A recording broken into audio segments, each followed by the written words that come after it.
Next, we're going to talk gear hacks. Things you can do and things you can wear on your body before you even get out the door that'll help you out in an emergency or survival situation.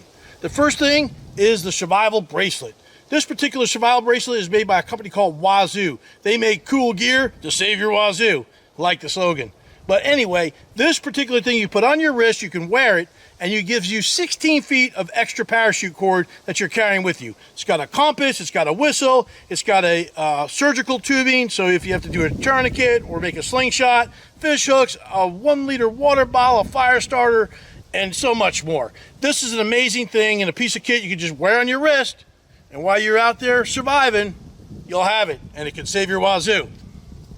The next item we're going to talk about is belts. Now, Wazoo works with a company called Preppenstein Design, and they make a survival belt. It gives you an extra 120 feet of paracord, some jute twine, some snare wire, and like 40 survival items in it. So going out the door, there you go. Another 120 feet of paracord, and you put the bracelet on, 136 feet of paracord. Just going out the door, wear it on your body, 2 survival kits, ready to go.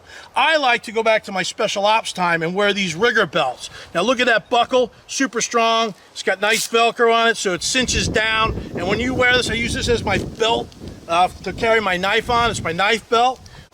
Now the great thing I like about this belt is if I'm survival navigating, I got to get down a cliff or get out a window or something, I can take this old snap link, cinch it on here, get the belt on there real good, close the gate, snap link in. It's not a Swiss seat, but you know, this will do the trick to get you out in a survival pinch. That's why I really like that. Now, the next item we're going to talk about is your boots and how you can really trick those things out with this nice survival hack. And the thing is, you put paracord on there. Now, normal boot laces, they're about 7 feet long. And what I've done is I've added an extra 8 feet of cordage so I can tie my boots up and cut them right here and have 8 feet of extra paracord with me. So there you go. Before you even step out the door, that's an additional 16 feet of paracord sitting right there on your feet, 8 feet between each boot. Now that's really cool. Now let me show you how to lace them up. Before you lace your boots up with paracord, there's one thing you have to pay particular attention to before you even get started, and that's the very ends of the lace. And what you can see there is I've taken a lighter and I've burned the ends of those so that they're very, very pointy and just right. Now these things will heat up on you, they will mushroom out, so you have to maybe take a stick or something and just kind of twist the end so it's nice and pointy so it goes nice and easy through the little eyelets of your boots. Now let's get to lacing. Now as you can see what I've done here, as I lace the boots up as normal, I've got 3 speedy hooks here. And what I've done is I've taken the extra cordage and wrapped it around my boot. Now, what'd you think this was for? A finger hole to pull your boot on? No. It's to keep your paracord down so it doesn't pop up over the top of this and cut into your leg. And that's how you lace these boots up, nice and ready to go with paracord, stepping out the door. And lastly, what'd you think I was going to do with my extra boot laces? That's right. I'm putting them in my pack to use it as extra cordage. Another survival gear tip is taking your pack, whatever you have, a rucksack, backpack, day pack, and keeping the contents inside it dry. Now, people can go out and spend a lot of money on these dry bags and all this other stuff. I'm going to give you a little tip here and show you a little trick that's very cheap to do, but also in a survival situation will give you some items you can use later on. What you want to do is get your pack. And if you want to keep the contents of your bag nice and dry, what you do, get you a couple of good old-fashioned cheap trash bags. In this particular case, I've got a couple leaf bags. They're a little bit more durable, heavy duty. I definitely don't want anything to get inside there. So these things will keep it nice and extra protected because they're a lot tougher. So I'll put the first one in there, nice and good. Roll it over the pack. Get my second bag. Open it up. Stuff her inside that one. Now I've got 2 rolled out nice and neat. Now I just take my gear, whatever I'm going to put inside there. I've got a tarp, I've got some extra clothing, anything else I'm going to put in this pack, it's ready to go. Now all I do is close up that bag nice and tight.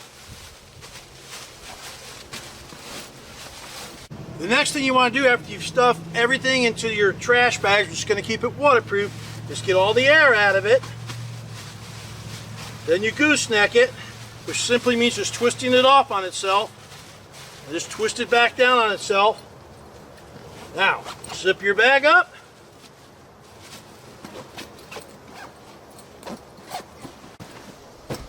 Now there you go. Everything's inside your pack now. It's protected, it's waterproof. Now you got 2 more resources in there in those trash bags if you get in an emergency or survival situation for your disposal and use to help you get out alive. Another survival trick I like is when you're out there, you may need to write a note, let someone know where you went, draw a big arrow. So I like to take writing utensils like this pencil. I've wrapped OD green duct tape around that pencil and this marker. And I've wrapped silver duct tape around that. Now what I have is not 1, but 2 ways to write a message or a note. Pencils work great in rain. Markers, you can write really permanent with them. Nice big bold letters. And extra tape if I need it in a survival situation.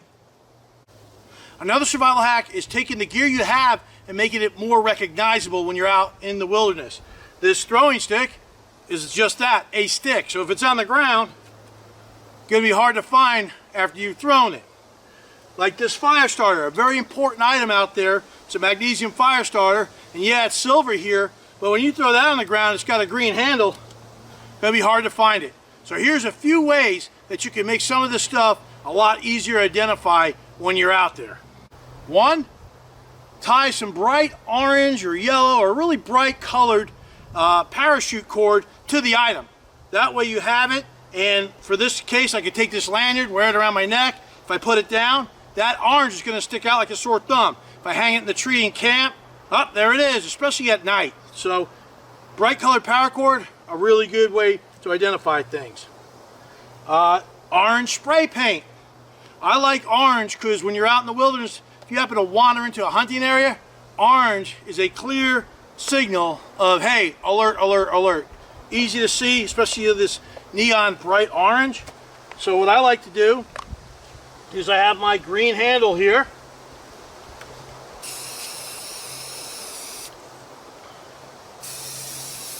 It will be green no more. And this orange paint isn't hurting this item, its use, in any way, shape, or form. All I'm doing is taking the handle and painting it a nice, bright orange. So you'll be able to see that. You drop it on the ground now. Went from green, camouflage on the earth, can't see it, lose it at night for sure, to this nice, bright orange, even a signal device, right? Another thing I like to use is duct tape, especially bright colored duct tape. Silver's okay, but I like this bright yellow stuff. It shines really well. They make this nice orange duct tape, and that is that company, UST I told you about. They make a lot of great products, so you can keep that in your kit. So not only do you have duct tape, but you have a surefire way to go ahead and mark your gear so that you can find things. These are even great for like if you have to mark your trail and you want to figure out, hey, where did I go? Where was it I was at last? You can wrap this around a tree branch. It could swing in the air like a little streamer and you'd be good to go. But I'm going to take this, wrap it around my throwing stick here at the very end, where it's really not going to make any difference whether this thing operates or not. You might want to put a couple strips of this on there. But now I've got that nice yellow duct tape on there, and now if I throw this and it goes into the woods, I've got a better chance of retrieving something that I fire hardened and crafted and put a lot of work into this weapon, and it's been proven. There you go, 3 survival tricks to trick out your gear so that when you're out in the wilderness and it falls to the ground, you have a better chance of finding it, or if it's at nighttime. Another really cool piece of kit that's out there is called the tag, the tactical arrow grouping. It's like a little dog tag. So if you wear dog tags, you can fit this right around your neck or put a string through it, put it in your kit. But it's really cool. It has about 6 uses. As you can see right there, it's got an arrowhead, spinners, hooks, fletching, a little flat tip screwdriver right there on the end. Pretty cool little gadget with 6 uses. Package comes with instructions on the back, talks all about it. So if you're into cool little smart gear that doesn't weigh a whole lot to enhance your food getting situation, survival situation, the tag. Pretty cool.